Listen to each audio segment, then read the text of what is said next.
What is up, everybody? Welcome back to the channel here. We have got another one for you. This is a Dynasty mock draft. So it's Dynasty season. So we did 12 rounds of a Dynasty mock. And I'm just going to take you through team builds. Where are the running backs at? What does the quarterbacks look like in this format right now? Where should you be taking these guys? Where are the tier breaks? And just some team builds that I really like. So going through a 12 round, plus we're going to be looking at best players available after those 12 rounds for you guys to kind of give you an idea of what you can build your team around. So you know what to do while the intro is going. Hit that like and subscribe button, and I'll catch you guys on the other side.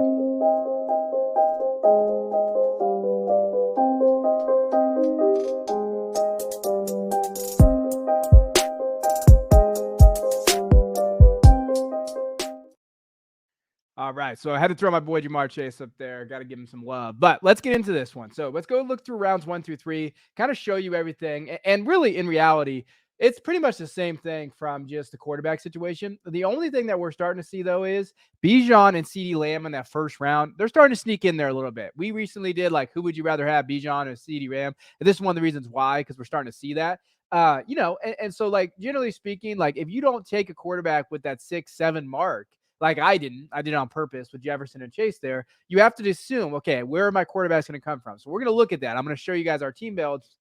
Me and Brandon's right there because we didn't take a quarterback early and what that looks like. Now, my favorite pick in this, probably Garrett Wilson sitting there at the 210. I was between Garrett Wilson and Jalen Waddle, to be honest with you. But I went with my rankings. I have Waddle just a little bit ahead. And so, and I like to stack Jefferson and Waddle. I think 2 top 5, wide receivers in that mindset. But I do like the Garrett Wilson value there. If you can get Garrett Wilson, you pair that with Allen. I think that's a really good pairing. At the 210, pretty good value in terms of where he's going. And again, I think he's kind of going where we expect him to go. I will say the one kind of like, is Amon-Ra St. Brown going at 201? I think that's a little interesting. Might be a little early for some, but that's the earliest I've seen him.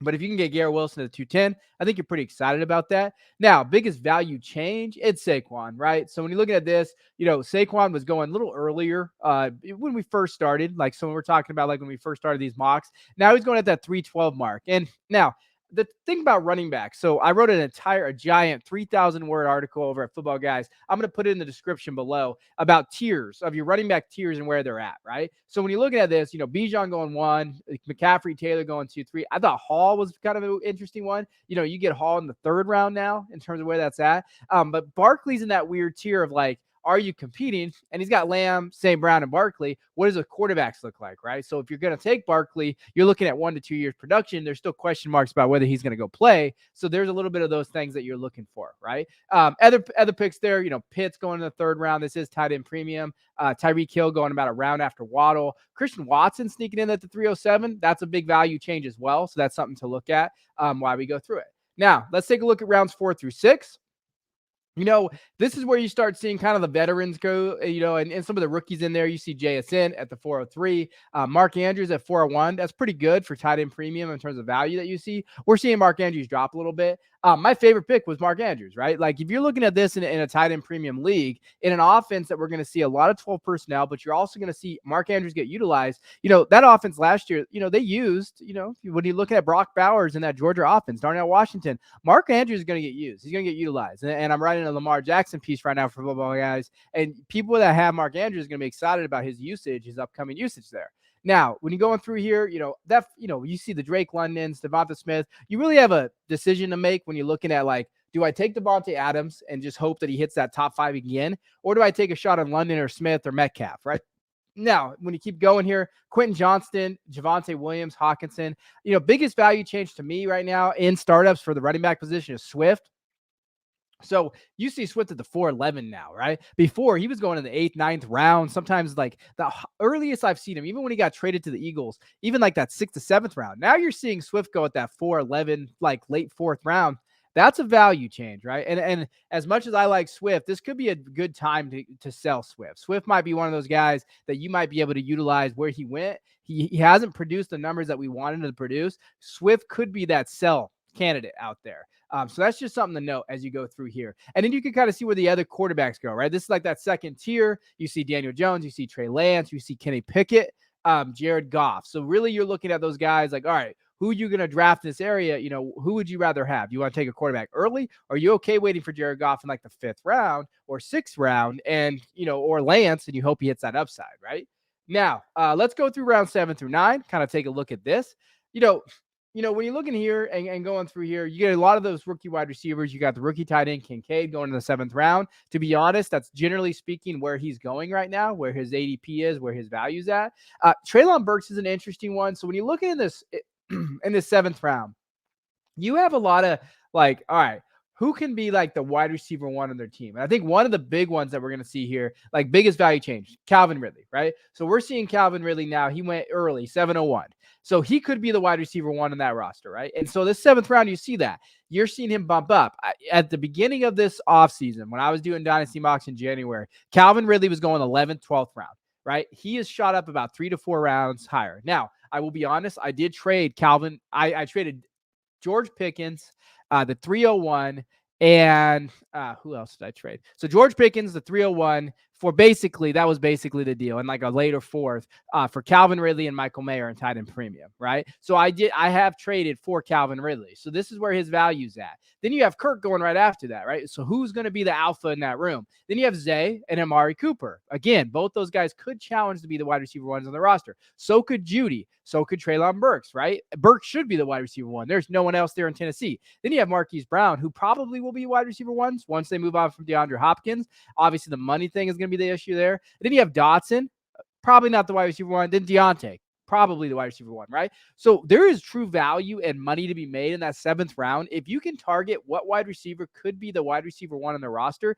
and you think could be a low end wide receiver one in fantasy, you could win your leagues just by drafting that correct wide receiver. That 7th, 8th round is an interesting area for these wide receivers. And in that 8th round, you see it here, just a running back run right here, right? You have Cook, Jones, White, Sanders. And in my article, I did highlight there is that tier of like, all right, I'm going to take this upside either rookie or I'm going to take this older player and just hope that he kind of pans out for me these last 2 years. You see a big run there. And then my favorite pick, I think, is still Michael Mayer in that 9th round. Like, I still think he's a value when you're looking at overall what he can be on the Raiders.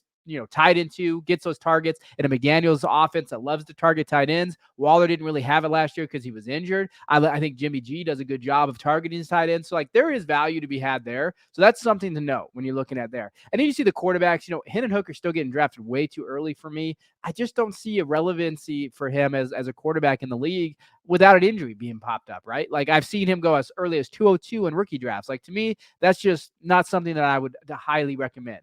Now, rounds 10 through 12 here, biggest thing we're seeing here, running backs are really getting, shot after here. So just to kind of look, you have Cook, you have Algier, you have Gibson, Roshan, Chase Brown, Bigsby. So here's where you're kind of just drafting and hoping for upside at there. Probably my favorite pick is Rashad Penny. So think about it. You could get Swift early, 411, or you could just wait for Rashad Penny in the 12th round, right? And this is one of those things where, like, I'd probably I love Swift, but in the 4th round, that you're really drafting him at a ceiling, right? And I hope he hits it. I have him on a lot of rosters. But if you're looking at it like a team build situation, you could take a lot of different players in that 4th round and then just wait on Penny. Get him in the 11th or 12th. And then if something happens to Swift, Penny could still be that upside play, right? That is something to look at when you talk about value. Again, we don't hate players on this channel, and especially as me as an analyst, I don't love ADPs, right? So if ADPs are starting to shoot up to values, not it doesn't seem right for team builds, then I'm okay, comfortable waiting, right?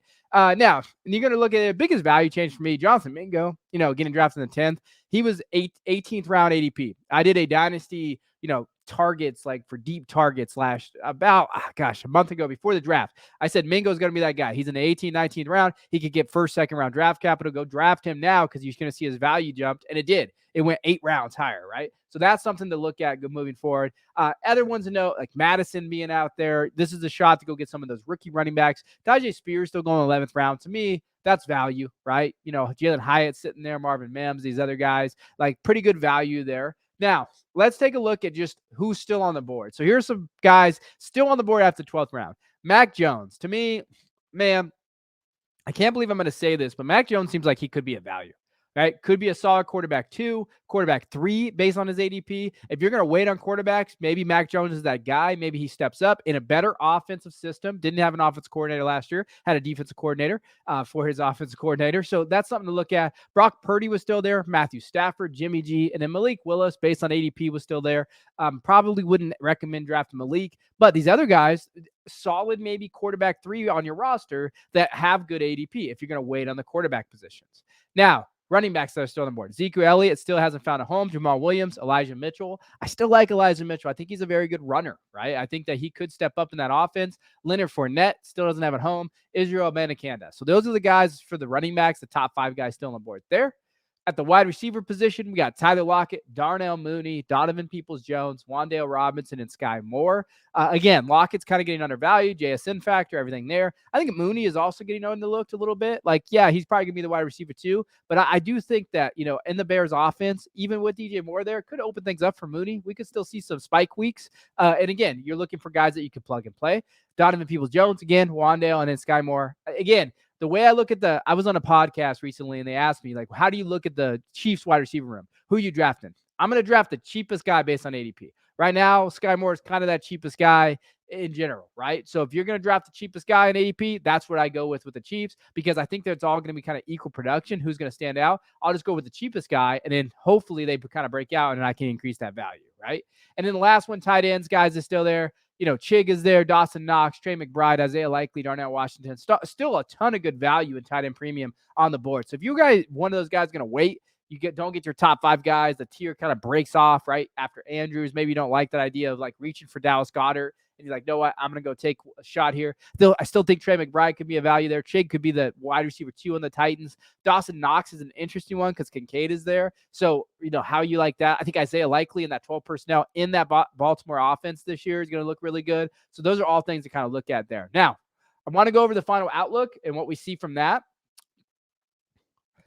So, and this is the time to kind of stop it, go over it, see where you got there. I'm going to kind of break down some other things, in terms of like some teams and everything there. I want everybody to look at team 11 though. So team 11 drafted the 111. I can't highlight the team, unfortunately, because he left the draft like a, nincompoop, like my daughter says, but let me kind of go over it. And I want to show you what happened. So you take Bijan in the first, you're going in the second, you take Anthony Richardson. So you better hope that Anthony Richardson hits a ceiling, right? Because you want to make sure that you surround a team around Bijan that's going to have quarterbacks that can actually support Bijan Robinson, where you have that value for 2 to 3 years, right? To me, Watson maybe should have been the pick, because I think he did a good job of building his team. Kupp, Eckler, Harris, Pittman, Cousins. Like, I thought that's a good team. Cook. So he's definitely win now. And I think that's a good approach. But with Anthony Richardson, you better hope he hits. And if he doesn't necessarily hit early, you could be really looking at something that, you're wasting Bijan Robinson's year. So if you take Bijan in the first, I would highly target one of these guys like Deshaun with a little bit of a safer floor. I understand Richardson could be the ceiling play, but that's just something to keep in mind, right? Now, I want to take a look at my team. I didn't draft a running back and quarterbacks until the 5th round on purpose, just to kind of show you how this team build looks. So I got Jefferson, Waddle, Pitts, and London. And yes, I added 2 Atlanta Falcons. But again, if they are that good and they definitely have that situation where you like, hey, they can actually, earn those targets and those things, I don't mind that. Plus value-wise, if London has a good year, you can kind of ship them if you need to. Now, I wait on quarterbacks. You guys let me know in the comments. Would you wait on Lance and Goff, right? I'm just hoping for a Lance breakout. He wins that starting job. Goff gives me a pretty safe floor. Then I took Judy, who could be the wide receiver one of that team. Cam Akers, Michael Mayer, and then I targeted Antonio Gibson. He's someone I'm targeting a lot late in drafts just because that pass catching upside, and especially in Bieniemy's offense. Like, I think that he could set himself really well there, and I think that you're looking at a good wide receiver too, right? So if you're going to wait on running backs, I don't mind taking Akers late, Spears late, Gibson late, those type of guys. And I just took a shot of Mims late. Yeah, he plays for Denver, but one of those kind of just like, I'll just take a shot on the rookie wide receiver. Now, another guy I want to show you is Brandon. And again, he went way late on quarterback. So then I just want to show you kind of 2 ways you could do this. So we have Chase, Taylor, Watson, Adams, Chubb, Ayuk, Kincaid, Achane, and then he went quarterbacks, Ritter and Howe. So you're really hoping that Ritter and Howe kind of set up and take off, right? That's what you're kind of hoping for there with that pick. And then he has Waller and Hyatt. I don't hate it. Now, if Ritter and Howe can secure their jobs, this is a pretty solid team, especially with those first 4 picks. Thought Watson maybe was a little early for me. But overall, you can't hate those selections early. I just, the quarterbacks make me a little bit nervous. I feel like you should have drafted somebody a little earlier, like maybe Carr. Carr was still there instead of Ritter, right? Then you come around and you want to take a shot at like Ritter or Hal later. Like, to me, if you're going to wait in those quarterback positions, you're going to need to at least wait, at least get a floor play, right? Get a floor play out there. Guy like Carr who went at 9-12 or so forth. So this is a dynasty mock. Again, this kind of help you. I hope like, hey, who's left on the board will help you as well. I appreciate you guys tuning in. Hit that like and subscribe button. Let us know in the comments, where are you at in your dynasty drafts? Let me help you. Are you on the clock? You can always find me at Twitter. You can see my @ there. But I appreciate you guys. I will check you guys next time.